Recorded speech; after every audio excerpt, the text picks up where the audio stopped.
Musketeers, and welcome to Mondays with Mickey. My name is Mike Knigge, and I am your host, and this is the week of January 18th, 2016. This week we start Animal Kingdom from our trip back in September of 2015. Before that, I do have some news. I'm going to start off with some continuing coverage of Disney's Hollywood Studios and the changes that are happening there. You know, if you've been watching previous episodes, you've caught little bits and pieces as Disney releases information, like the closing of Osborne Lights and so on and so forth. But this week, Disney released a lot of news dealing with it. Some of it's slightly older, as in they've been talking about it, but there was a big release of things that are being closed. We have refurbishments going on. There's things that are being opened, and then of course there's some rumors surrounding some of it. So I wanted to kind of dig into that and give you guys an update as to what's going on, particularly if you're looking to, plan a trip to Walt Disney World in the next year. Good information to have before you go to Disney's Hollywood Studios. So I'm going to start off with closures. They've closed, or they're closing, the Cars meet and greet with Lightning and Mater. They are closing the Phineas and Ferb meet and greet. They are closing the Monsters, Inc. meet and greet. They are closing Honey, I Shrunk the Kids, the play area. For those who aren't familiar with it, anybody who's seen the film, or if you haven't seen the film, essentially the premise is people are shrunk down to the size of ants. And these kids are venturing through a backyard to get to the house. Well, they made a play area for kids where they are the size of the ants going through the backyard. So giant things of Play-Doh and so forth. That is going away. The Lights Motor Action Stunt Show is going away. Studio Catering Company is going away. And probably the biggest, most depressing piece that's going away is a piece of Disney's Hollywood Studios nostalgia. Something that's been there since the park was first built. It has off and on been the icon of the park. It was the icon before the Sorcerer Hat, and then was widely believed that it was going to be tongue-tied today. Widely believed that it would become the centerpiece of the park again, now that the hat's gone. And it's the Eiffel Tower. Now, if you're confused as to what the Eiffel Tower is, essentially it's a giant water tower with Mickey Mouse ears on the top. It says Disney's Hollywood Studios on it. You say obviously MGM Studios. It is a replica of a very similar tower out in Burbank. Now, this tower doesn't have water in it, but it was built to be part of that Hollywood theme. The whole theme of it being a movie studio. And that was pretty much the icon of Hollywood Studios for a very long time. Unfortunately, the Eiffel Tower is smack dab in the middle of what will be Toy Story Land. And since Toy Story Land is supposed to be, Andy's backyard, and you're playing with the toys in Andy's backyard, it really doesn't fit the theming over there. So, they're taking it down. There is no word as to whether they're going to relocate it or what they're going to do with it, or whether it's just going to be chunked. Hopefully, they'll relocate it. One of my friends who used to be a cast member suggested maybe it would be a great place for it might be Disney Springs, because it fits that theming. I agree with her. I think that would be fantastic. But at this point, nothing's been officially released or suggested, so it's going away. A refurbishment, which starts a rumor chain, is Pizza Planet. Now, there's been talk about this for several weeks, but it's going to go through a massive refurbishment. It's going to take quite a long time. The rumor is that the original restaurant that was intended for that location was a Muppets-themed restaurant.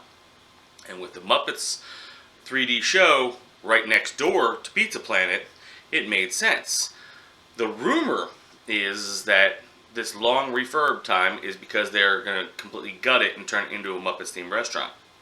Also, with Streets of America closing down next door, there was talk of like a mini Muppets land possibly going right in that little slot between Toy Story and Star Wars. If that be the case, the rumor is that the Pizza Planet restaurant might move over towards the Toy Story land since it fits that theming. I kind of hope these rumors are right, because it would definitely flesh out the park a little better, and the theming would be better to have, a Muppets restaurant right there next to Muppets in the Muppets realm, and having a Toy Story restaurant in the middle of Toy Story. Hopefully, if they do move Pizza Planet over to the Toy Story land, I'm really, really hoping for a updated version of the restaurant to have it look more like the restaurant from the movie as opposed to that double-decker sandwich restaurant that was Pizza Planet.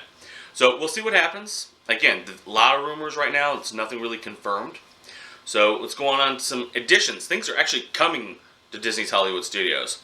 Symphony of the Stars, which is already there, is a Star Wars themed fireworks show that will hopefully draw some guests. It's shown nightly over by the Chinese Theater. The Star Wars Launch Bay, which is already there, is adding on another meet and greet. It's adding on Kylo Ren inside the bridge of his Star Destroyer from the First Order. So now you'll be able to meet Kylo, Darth Vader, as well as Chewbacca. So for Star Wars fans, there's some additions there going on. Club Disney has started up doing their evenings where they do Club Villain. And everything I've seen from Club Villain looks awesome. You've got character meet and greets with all the villains. Definitely worth checking out. So they are adding some things. They know they're taking stuff away, so they're trying to make the park worth going to. I know some people are going, wow, with half the park gone, what's the point? Disney is making an effort to make that park still viable as part of your trip. It may only be a half-day park now, but they're still trying to flesh it out. I mean, they've still got rides like Midway Mania, which they're expanding.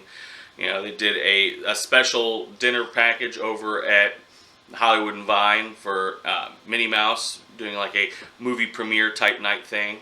So they are trying different things up to see what they can do to make it exciting. They're doing like Phantasmic packages to try to draw people that way. So a lot of stuff coming up about Disney's Hollywood Studios with this major refurbishment, and as I get information, you'll get it.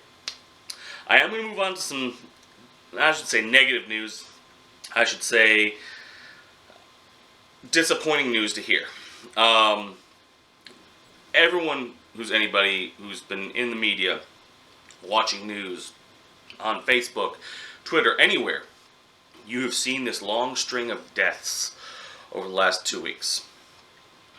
Lemmy, David Bowie, Alan Rickman, Grizzly Adams, Brian Bedford, all these people are passing away. And all of them had major effects on pop culture and culture in general. And I couldn't let the show go without at least taking a nod to the ones that involved Disney specifically. David Bowie had his connections to Disney through Henson Studios. Alan Rickman, he had his connections to Disney through Alice in Wonderland. Also, he's got another movie coming out. He's already recorded his part for Alice Through the Looking Glass. Brian Bedford, probably one of my favorite Robin Hoods of all time, the animated Robin Hood. All these actors and musicians were amazing. And they all had profound effects on our culture as a whole, and they're sorely missed. Obviously, depending on who you are and what your interests are, some hit closer to home than others. For me, Alan Rickman and Brian Bedford hit closer to home for me. Alan Rickman playing a never-ending series of amazing characters. I don't know if I've ever seen a character he played that I didn't like, or I didn't think he did a good job on.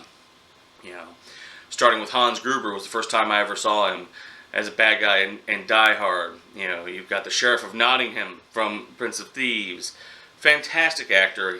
For me, he'll be sorely missed.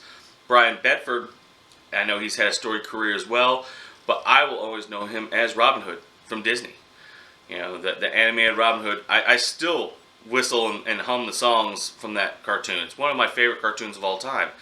And if you think about it, Robin Hood and the Sheriff of Nottingham technically died a day apart. Now, granted, there are different versions of Robin Hood, but still, it's very surreal to think about the fact that they died like a day apart.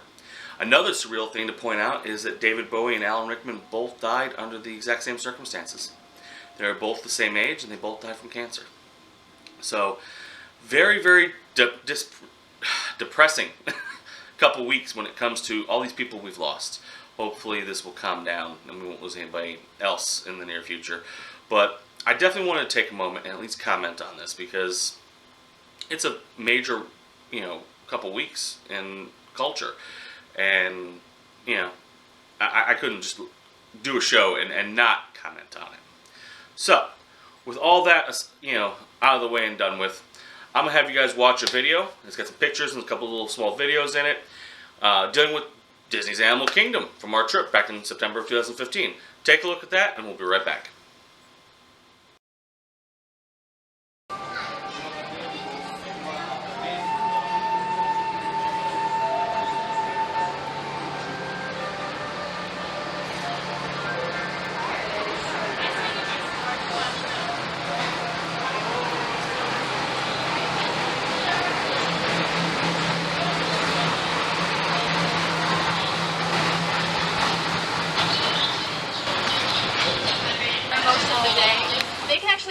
abreast for up to 8 minutes, and they prefer to walk along the bottom of the water if they can. They will come out at night to eat along the edge of the water, the vegetation. We'll stop here for just a minute so you can get some pictures. And there are some more up ahead on the left, but it looks like these are giving you some better views.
Alright, well, welcome back. I hope you guys enjoyed the video.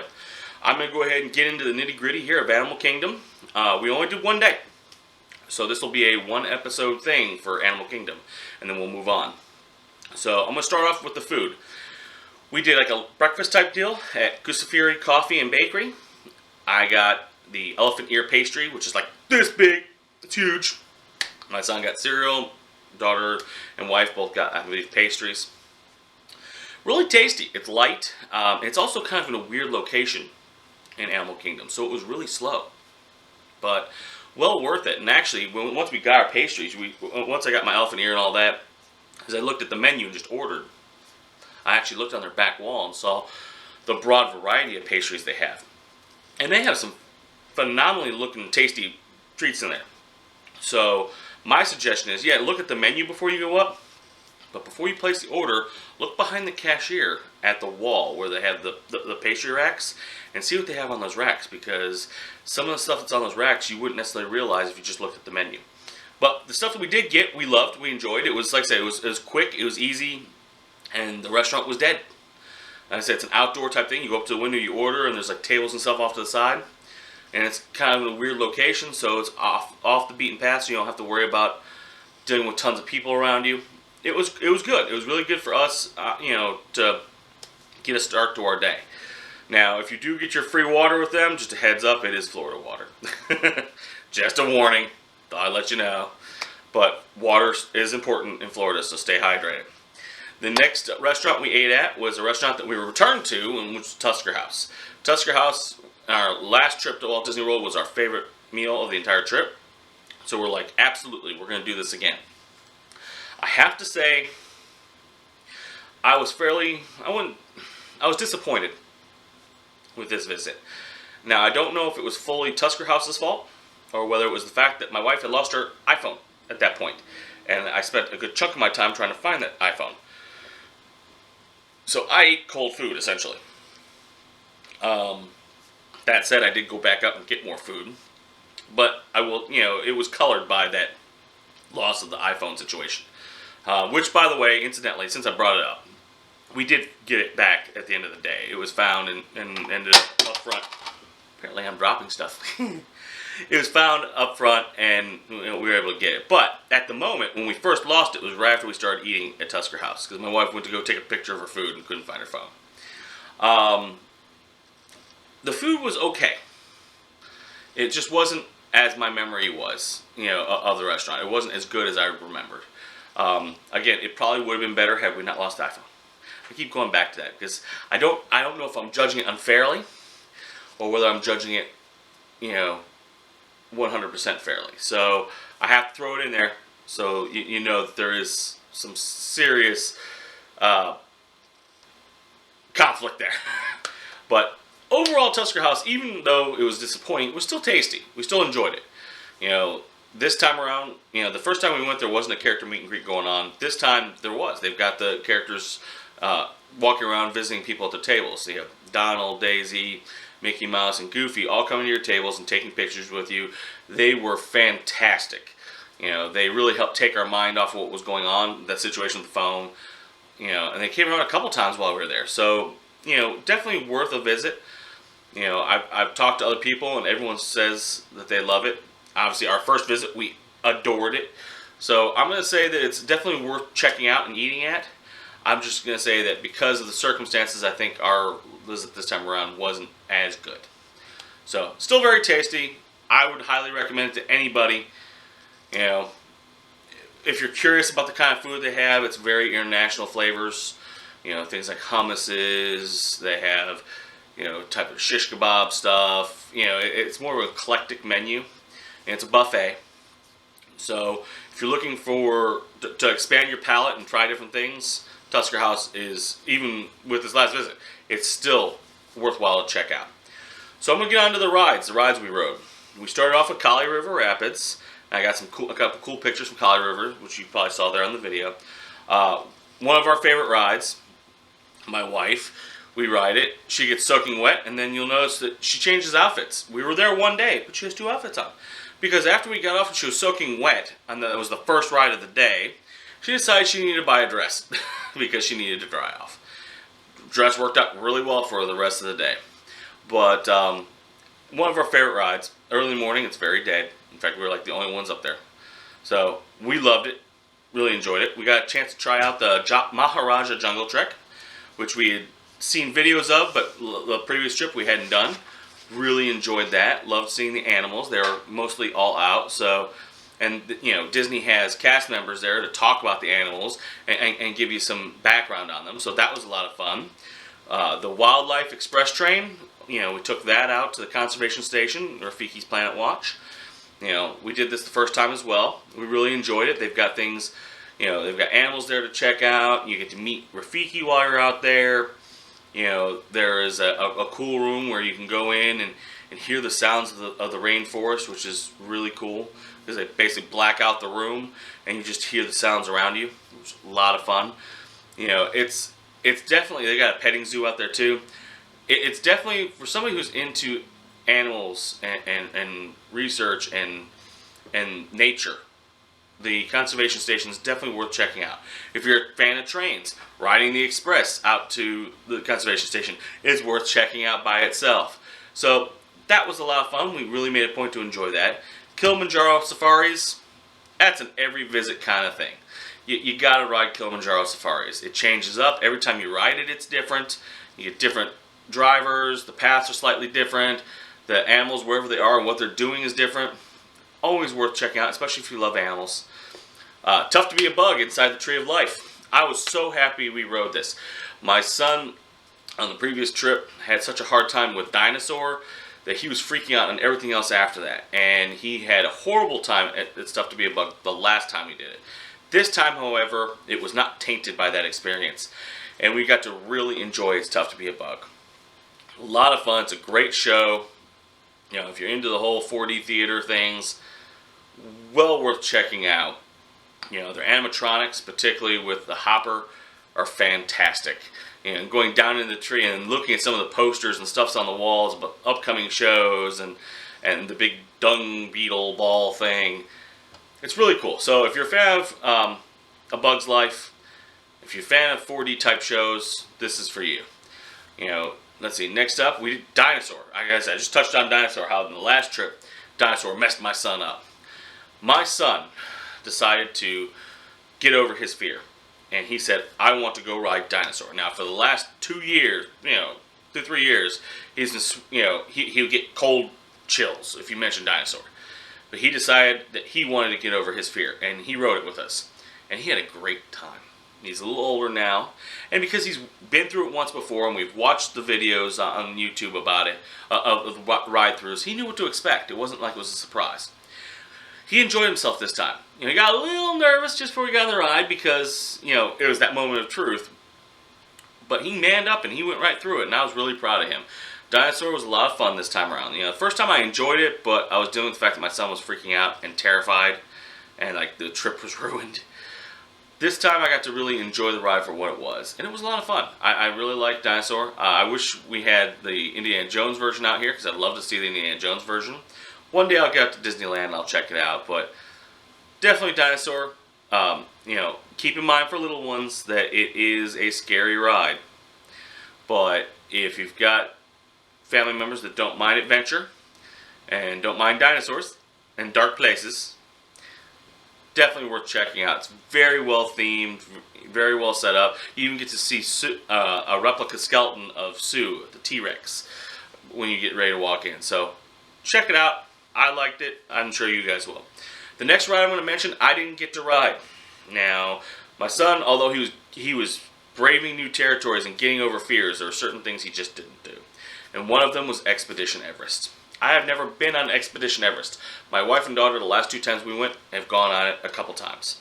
They love it. I was prepared to get over my own fear. I am not a huge fan of big drops on roller coasters. I don't mind going up high. I don't mind twist turns. I don't mind drops when you're doing like loops and things like that, or twists and turns. Doesn't bother me. But when you go up and then you drop, like 90% of roller coasters out there, you go up and you drop because you gotta get the speed to do the rest of the roller coaster. I hate that. Launching roller coasters, I'm definitely good with. So I have been antsy about riding Everest. Now, at this point in our trip, I had been on several rides already. Several faster and more high adventure type roller coaster rides. In comparison, obviously, Everest is probably the biggest one of the group at Disney. But I've been on Mine Train already. I've been on a bunch of stuff at Magic Kingdom. I've gotten back on Rock and Roller Coaster again. I've been through some things that I was ready to rock and roll on. So I really want to do Expedition Everest. My son, however, was not. So I sent my wife and daughter ahead, let them go ride it. And my son and I went and checked out gift shops while we waited on them. And actually, we went to Tusker House after we hit the gift shops to wait on them to get off of Everest. So, good with the bad. They love it. I hope in September I'll get a chance to ride it. Hopefully I'll man up. Again, not roller coasters to me. Just depends. So, they absolutely love the ride. And everything I've seen videos of the ride tons of times. It looks fantastic. The theming is amazing. So, definitely want to check that out on our next trip. And I know they truly loved it. Things I'm looking forward to upcoming in Animal Kingdom, because that really covers most of the rides. I'm looking forward to Rivers of Light, the new nighttime show. I'm looking forward to the Pandora World of Avatar. They're going to be doing a nighttime safari over at the Kilimanjaro Safaris. That's going to be awesome. These are things that are coming up that I can't wait to check out next time we go. So I know Avatar won't be available yet, but the others will. So that's coming up. Other stuff we did while we were there, we visited Pocahontas, which was pretty cool. We really enjoyed the theming this time. We watched some of the street performers while we were there. It was more of a let's experience Animal Kingdom trip as opposed to let's ride as much as we possibly can. I took time to look at some of the intricate theming they did, particularly over in Harambe and, in the Asia side of things. So, for us, this trip to Animal Kingdom, I think, was a little more fleshed out. We really enjoyed it. And anybody who goes, take your time to walk through and check everything out. There was so much we didn't do. We didn't get a chance to do the Finding Nemo show. We didn't do the Lion King show. We didn't do some of the nature trails around the Tree of Life. I mean, there's a lot of hidden things at Disney's Animal Kingdom that are well worth checking out. Oh, and I can't believe I haven't mentioned this. We visited Animal Kingdom on September 11th. Of all days, that was the day we visited. Now, obviously, the events in New York have nothing to do with Animal Kingdom, but if you'll notice in the video I showed, one of the pictures I showed was the flag at half-mast. And, you know, because we were in the middle of our vacation, we really weren't thinking about the dates. We were walking, and we saw the flag at half-mast, and I go, oh, that's right, it's September 11th. And we stopped to pause for a moment and realized, wow, how things have changed over the years since that event. And so Animal Kingdom Day was a really interesting day. You know, thinking about the political landscape because of 9/11, and then looking at, you know, nature and looking at all the ways that Animal Kingdom promotes conservation and, you know, helps further education about animals. So wonderful, wonderful trip to Animal Kingdom. I highly recommend it to anybody who goes. It's not just a zoo. There's so much more to it. So, next week I'm going to begin Epcot, our trip to Epcot and all the fun involved. That's going to be a several week thing. I'm going to talk about Future World first. I'll probably go into the World Showcase after that. May do a separate food episode. I haven't made a final decision yet. But I'm going to break it down and do it section at a time. Because we were there for 2 days and we really took our time with Epcot. So, next week I start Epcot. Also, coming soon, we will be doing, looks like I just lost a light. Next week, not next week, coming soon, I'm also going to be looking to make those changes to the show. So, I'm looking for your feedback and your suggestions and ideas, because I want to involve you guys. You know, this show is not just about me recording it and having fun and recording it, which I do, but this is for you guys. I want to get your feedback and thoughts about what you'd like to see. You know, if you'd like to see it continue being a more organized show-like thing, I can continue doing that. If you want it to be more like a vlog, where I'm practically holding the camera and doing my thing, I can do that. I'm perfectly fine with either. You know, I want to hear what you guys want to see more of. Do you want to see more of the parks? You want to see more do-it-yourself projects? You want to see more news, behind-the-scenes tips and tricks? Whatever you guys are into. This is about Disney. I'm looking to bring the magic home to you guys. So, by all means, if you're interested in giving some feedback on the changes that are coming, please, you know, feel free to shoot me a message, either here on YouTube, Facebook, Twitter. You can find me in any of the 3 locations. Obviously, if you found me here on YouTube, you probably found me somewhere else. If you haven't, you can find me on all 3 under Michael Knigge. You know, last name Knigge. So, you know, tell me what you think, because I'd love to include your ideas and make this a show that you guys will enjoy watching and listening to every week. With that said, I'm going to go ahead and close this out and leave it as I always leave you guys. Walt said it best. I hope you never lose sight of one thing. This was all started by a mouse. I look forward to talking to you guys next week, and have a magical time.